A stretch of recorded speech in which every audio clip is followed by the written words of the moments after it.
Teleamazonas presenta 24 horas con Milton Pérez y Diana León.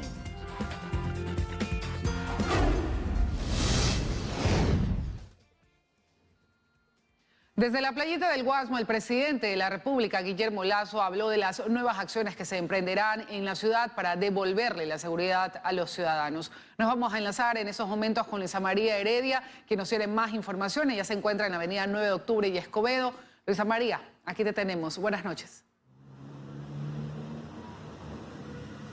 ¿Qué tal, Diana? Amigos televidentes, muy buenas noches. En efecto, tal y como lo había ofrecido el gobierno nacional, la tarde de este viernes el presidente de la República, Guillermo Lasso, habló de las nuevas acciones que se implementarán principalmente en Guayaquil y Durán para tratar de combatir a la delincuencia y al crimen organizado, porque en esta zona, que es la zona 8, que también incluye a San Borondón, en estos primeros meses del año se cuentan ya alrededor de 400 muertes violentas. Se trataría del inicio de la implementación de un millonario plan. Veamos la siguiente nota.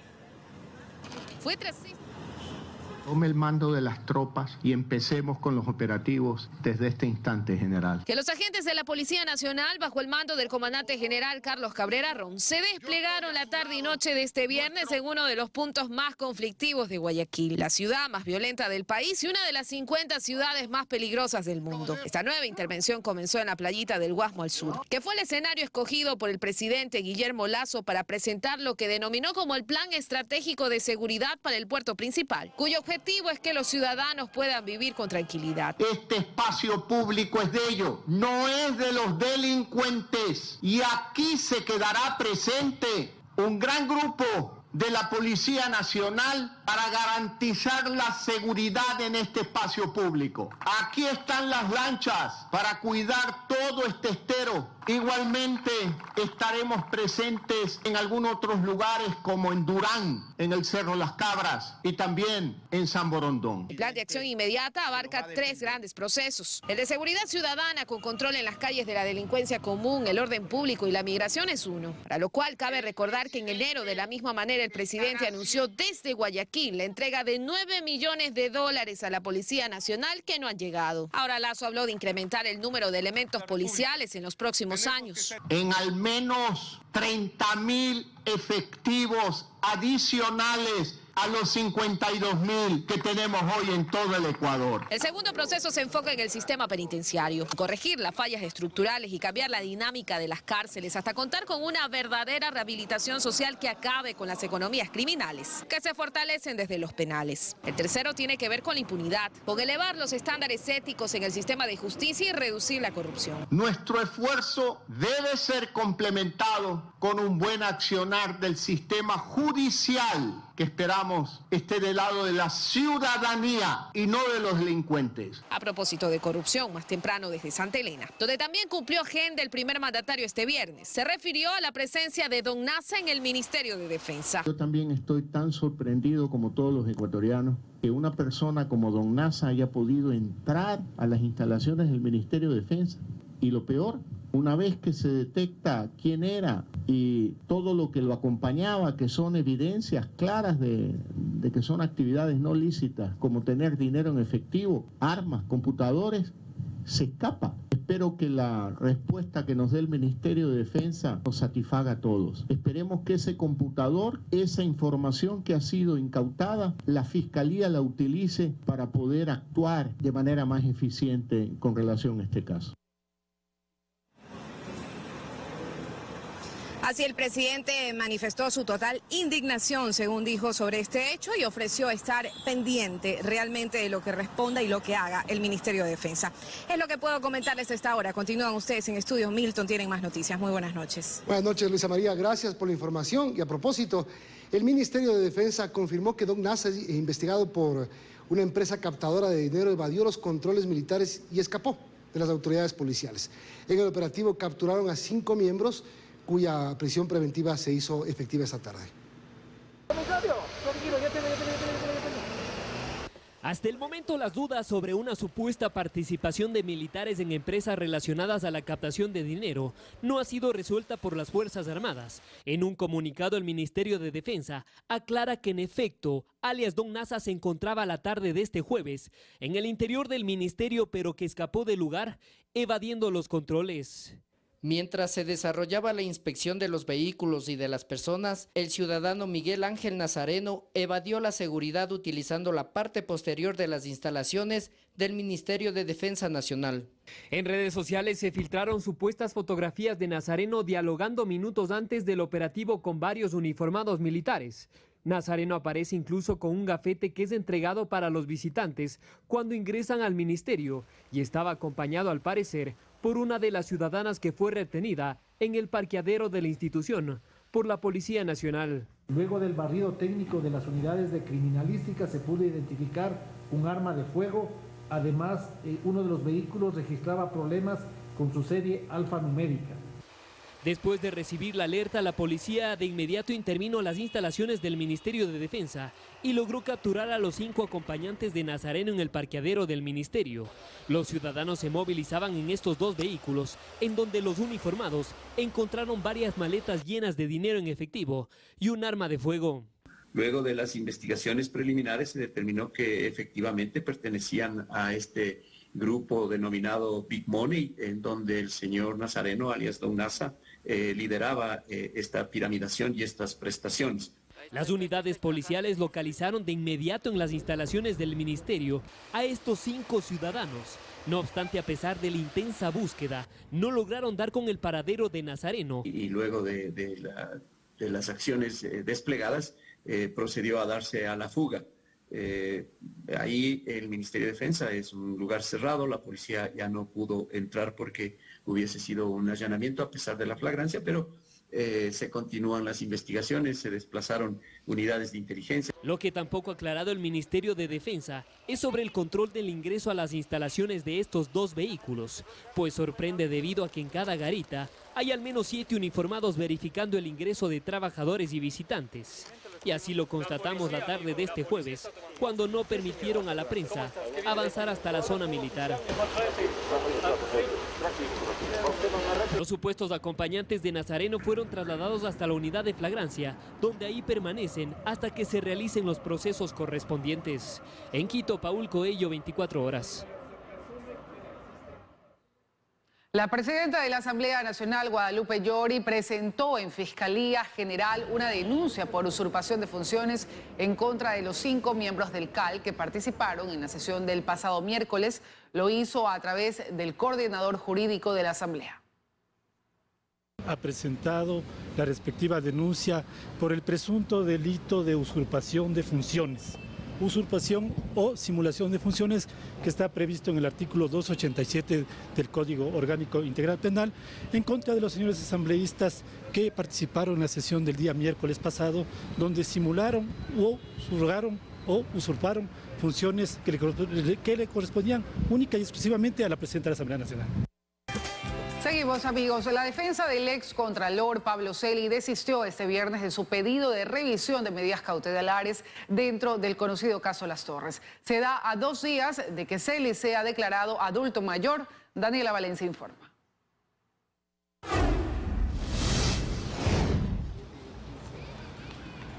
Tras esperar 25 días para que se instalara la audiencia de revisión de medidas cautelares que pesan sobre el excontralor Pablo Celi, su defensa desistió de este pedido. Aseguraron que las circunstancias variaron y que esperarán hasta el domingo, fecha en la que el excontralor cumple 65 años, para pedir que se cambie la prisión preventiva por el arresto domiciliario. Más aún de que este pedido nuestro fue realizado hace 25 días atrás, donde eran otras circunstancias procesales las que teníamos que afrontar. Ante esta situación, obviamente nos vimos en la obligación de solicitar un deferimiento por estrategia de la defensa. Las solicitudes de revisión de la prisión preventiva puede hacerse las veces que sean. Se ha desistido de esta en particular y podemos la próxima semana volver a pedir. Desde el 13 de abril de 2021, fecha en la que se formuló cargos en el conocido caso Las Torres, Pablo Celi mantiene vigente una medida de prisión preventiva que cumple en la cárcel 4 de Quito. Respecto a la audiencia de juicio, durante 3 días se desarrolló en esta semana. Se reinstalará el lunes a las 8:30 para continuar con la reproducción de 5 testimonios anticipados. Esta semana se escuchó el testimonio anticipado de Raúl de la Torre, que especificó que se pidió el 20% de una factura de $20 millones a cambio de que No Limit desvaneciera sus glosas en la Contraloría.